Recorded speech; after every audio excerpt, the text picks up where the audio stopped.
But look at this. We'll start with this one from Spags. Spags talking Purdy, and a lot of people were critical of this because he said, I can't find a weakness in this guy. Now, that might be a little buttering him up, but you know what? I think pump those tires, baby. I think Spags is pretty authentic, though. Here he is. Here's Spags talking about Purdy, and there's another one after this. Seems like you played a lot of man that day, that night. Of the benefits of playing man against that particular opponent, what did you see in that? I think the quarterback's really good against zone and finding those pockets and spaces, and I think the receivers adjust routes to do that. That makes it really challenging in zone. Now, one of the things you got to remember is we had, last year was a little different. LJ was here, and Trent, we had him in a different spot, and so we'll see if we can do the same things. But I just think their system is built that they really can expose zone coverage, and yet I think they got enough skill that if you don't have the right man people covering their men, that can be challenging too. I mean, it's going to start up front and stop in the run, and hopefully we can get the quarterback not to be in timing like he is, because I can't find a weakness in this quarterback. I every time I put the film on, I'm more and more impressed. It's funny, I was watching, you guys will have a better idea of the year. When did we go out there and play in a regular season game? Yeah, and it was at the end of the game, and I think they had taken Garoppolo out, and it was Brock Purdy, and I had forgotten that, but he ran the 2-minute drill and kind of got him down there, and then I think we picked it off at the end. But he looked pretty good then, not like he is now. But I'm really impressed with the quarterback. That sounds like authentic,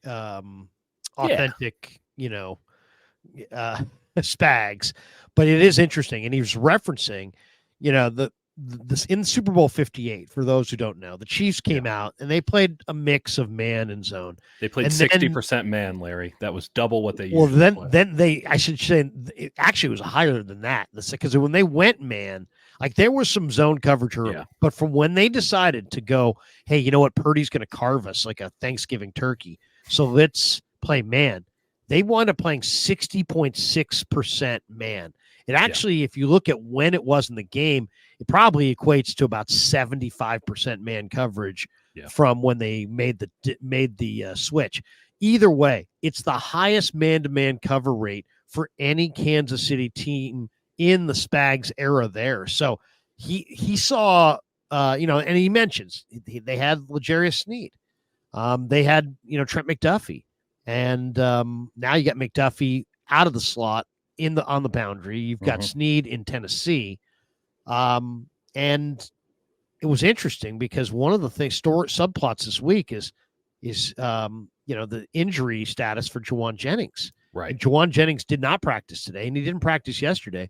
And the guy who is practicing and wants to play is Ricky Pearsall. And I asked Brock today about Pearsall in the red zone, and he mentioned how Pearsall is really good against man-to-man coverage. Matt Mayoko said early in the week that he believes that the drafting of Pearsall was directly related to the Niners' struggles against man coverage in this 100%. Game against Spags' defense. 100% said that the second he got picked. What do you think? I mean, these are all pretty interesting coincidences. If they're that, maybe that's not a coincidence. You're asking the right man, because I've been obsessed with this concept for months, Larry, months. The 49ers, as you noted, just got man-to-man out of the Super Bowl. The offense went to shit. And what have we seen time and time again? It's a copycat league. We've seen it repeatedly. Now, there are some teams that their scheme doesn't really play a lot of man-to-man. Minnesota comes to mind there.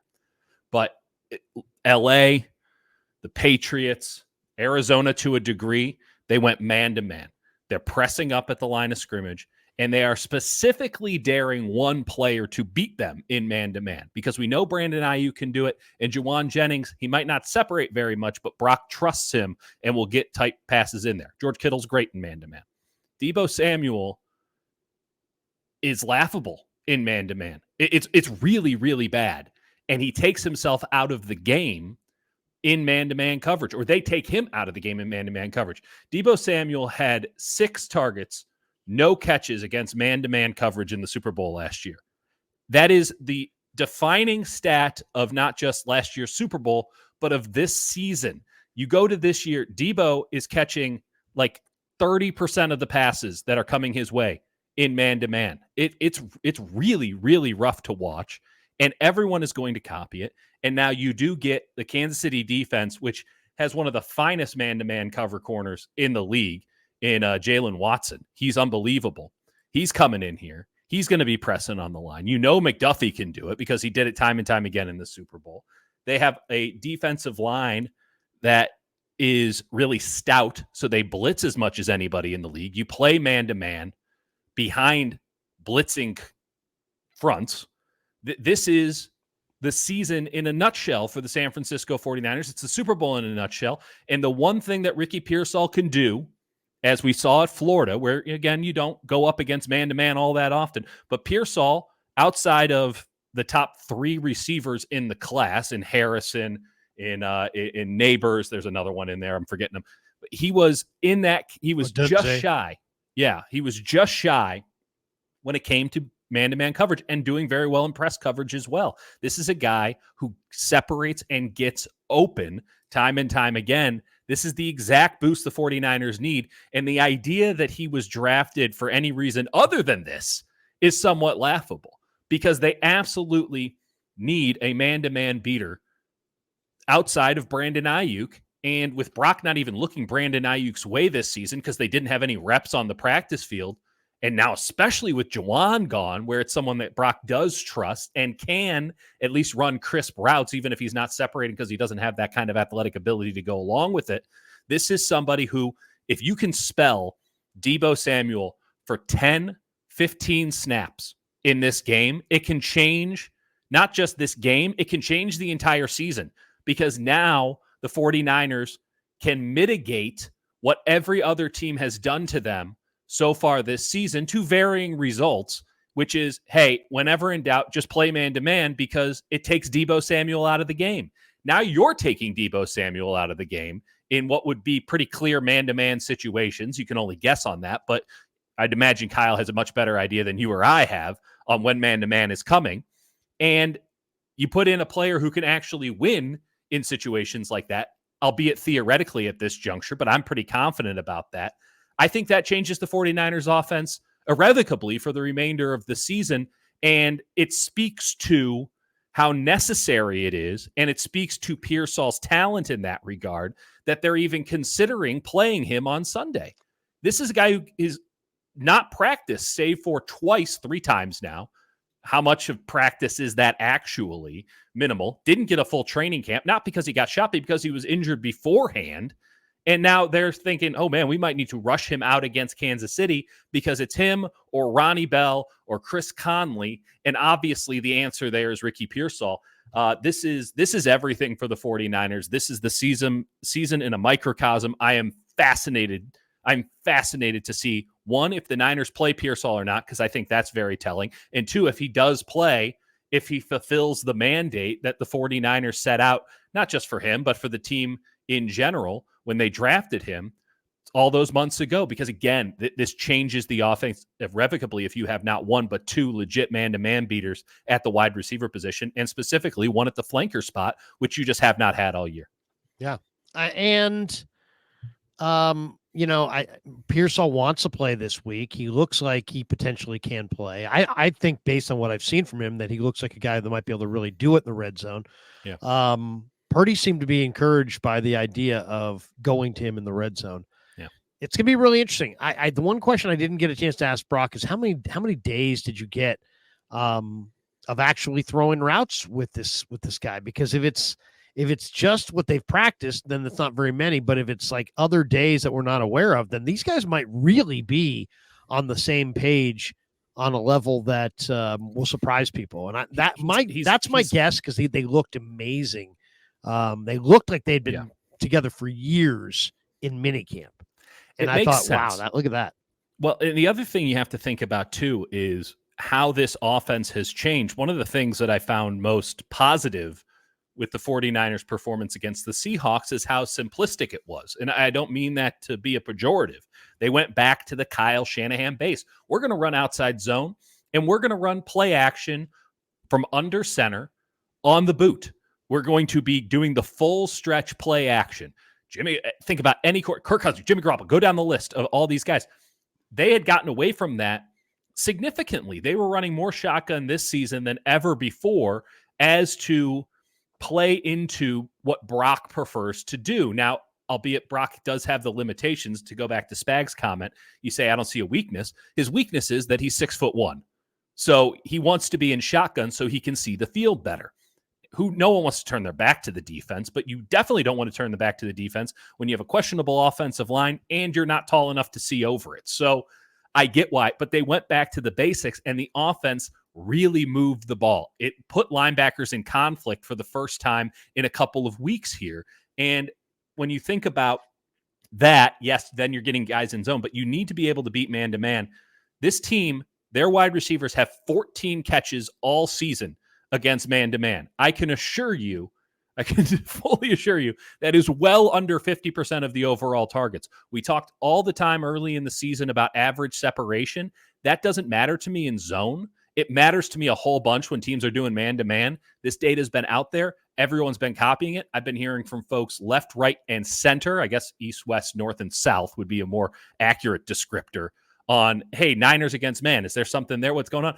And I've been telling people, well, I don't think it's going to be the case when Pearsall comes into play because they can throw him in there. And this dude runs sudden routes. He runs crisp routes, and he has a feel for open spaces on the field.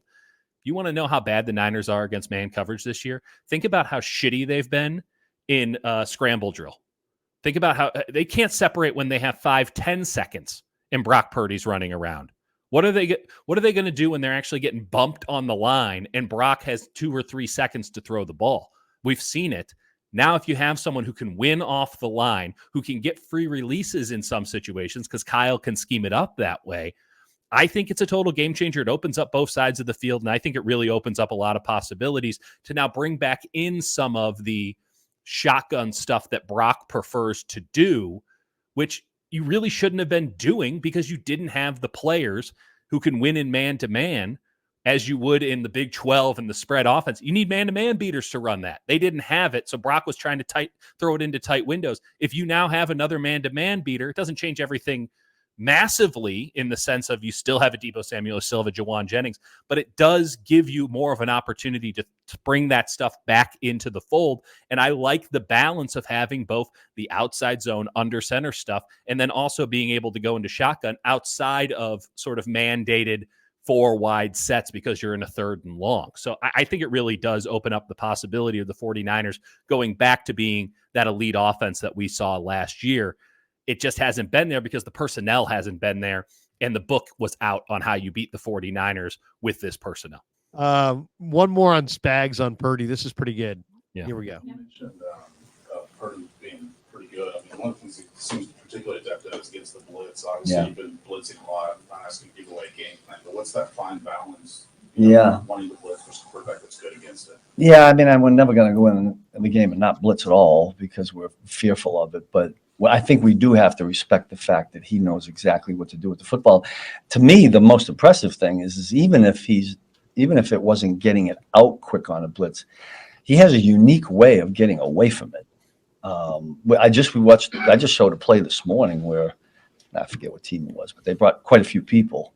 He didn't blink, he didn't panic at all, and boom, and he was out of there. And I think he might have gained 2 yards or got the ball away, but that's a pretty good weapon for them to have to negate, that part of our defense. You mentioned. So, what do you think? I mean, Brock Purdy had a great number last week against pressure. I was trying to look it up here, but it was big. Here it is. Purdy against Seattle against pressure, 142.6 quarterback rating. He's not the kind of guy who, this is a guy who does all the mental reps. Who struggles against blitz and pressure? Guys who haven't done the mental reps and don't have answers. But if you've done the mental reps and okay, if I get this look, I'm going there. And if I get that look, I'm going here. And if I get this look, I'm going there. I mean, if you have all these things and you have answers, and he kind of prides himself on, hey, I put myself through all the reps until I have all the answers and all the checkdowns and I've got an answer for everything he's doing. Then you get Brock Purdy, and he's also got mobility. So I think the latter part is the bigger part. And it's almost to a detriment. I mean, those quads are everything. Think about how often he has escaped what have been very muddy pockets throughout this season and made something happen with his feet, or the more rare occurrence, made something happen downfield. But I would bet that the clip that Spags showed was against Minnesota or Seattle, right? Those are the two chaos defenses that they've played who bring a lot of dudes. It worked. I mean, the idea that you can't blitz Brock Purdy, I think, is a bit oversimplistic, because he will burn you plenty of times and he'll be annoying as hell. By the way, the other quarterback in this game, that's kind of his thing too. But if you can force him into making less than prudent decisions, or maybe rushed decisions is the better way of putting it, he will throw you one every now and again. And by the way, the same thing true with the other quarterback in this game, Patrick Mahomes. I'm fascinated to see how much Spags steals from Brian Flores in the Minnesota game plan, where you're switching between quarters and palms in essentially triangles on the outside, and then bringing a bunch of dudes and dropping dudes back. Personnel-wise, they're not really built for that. Personnel-wise, they're built to get up in your grill, and their defensive line is more stout than explosive, though it is very explosive on the interior. Shout out Tershawn Wharton, this guy that they've sort of kept along for a couple of years, played Division II football, Missouri Rolla. I have been obsessed with his tape this week. He is a dangerous and strong man next to Chris Jones, who we know is about as good as anybody in the league at that position. Their interior versus the 49ers interior is going to tell us everything about this game, and it's going to put Brock in some very unfortunate positions that it's not. He is one of the few quarterbacks who is capable of making something out of those unfortunate positions, but far too often this season he's been in them and has had to make something out of nothing. Man-to-man with interior pressure, if you were looking for a game that could be a disaster for Brock Purdy, this would be the one. The fact is that Brock has made so much out of nothing this season that we don't expect that to happen. I don't expect that to happen. And I'm just curious to see how many times the Chiefs can get him with that game plan, if that is indeed the game plan, versus how many times Brock gets them. And that's sort of the give and go. And it's just, there's such an irony to the fact that the one thing you don't do against Patrick Mahomes is you don't blitz him. You don't do it. And that the team that goes against Patrick Mahomes every week, the Chiefs defense, is operating on the same, at least emotional resonance game plan with Brock Purdy. That is, you want to talk about, is Brock good or not? The Chiefs treat Brock Purdy, at least from what I'm hearing and from what I've seen, the same way they would treat playing Patrick Mahomes. It's not to say they're the same. It's just to say they deserve the same amount of respect from opposing defensive coordinators. If that doesn't tell you everything, I don't know what to do for you anymore.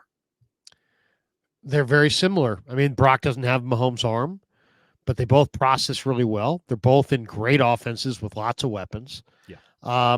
And they both, but limited absolutely weapons, are underrated runners who know when to run, yeah, and know how to run when they're running. I mean, they run with a purpose. Feel.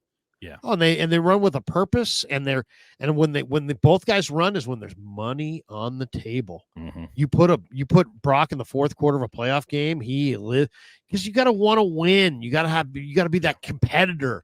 And it's like, you know what? Against man coverage, sometimes the defense can turn their back and you have to run.